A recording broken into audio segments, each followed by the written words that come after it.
ગુજરાતભરના તાજા અને સચોટ સમાચાર મેળવવા માટે અમારી રાષ્ટ્રીય સમાચાર ચેનલને સબસ્ક્રાઇબ કરો અને બેલ આઇકન પર ક્લિક કરો.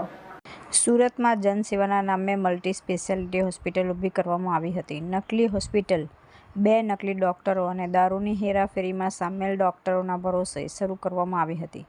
જો કે ભારે વિવાદ ઊભો થયો હતો. વિવાદના 5 દિવસ બાદ સુરત જિલ્લા આરોગ્ય વિભાગે નકલી હોસ્પિટલને સીલ કરી હતી. આ સાથે જ હોસ્પિટલની બહાર નોટિસ લગાવીને આરોગ્ય વિભાગે સંચાલકને 7 દિવસમાં સંબંધિત દસ્તાવેજો અને તમામ વિગતો રજૂ કરવા કહ્યું છે. સીલની કામગીરી વખતે હોસ્પિટલની બહાર સંચાલકને પણ બોલાવવામાં આવ્યો હતો, જ્યાં કલાક સુધી અધિકારીઓએ સંચાલકની રાહ જોઈ હતી. જોકે તે હાજર થયો નહીં, જેના કારણે આ કાર્યવાહી કરવામાં આવી.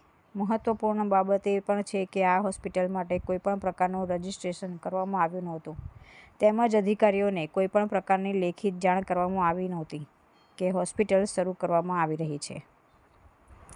તુલસી શર્મા સાથે રાષ્ટ્રીય સમાચાર, સુરત.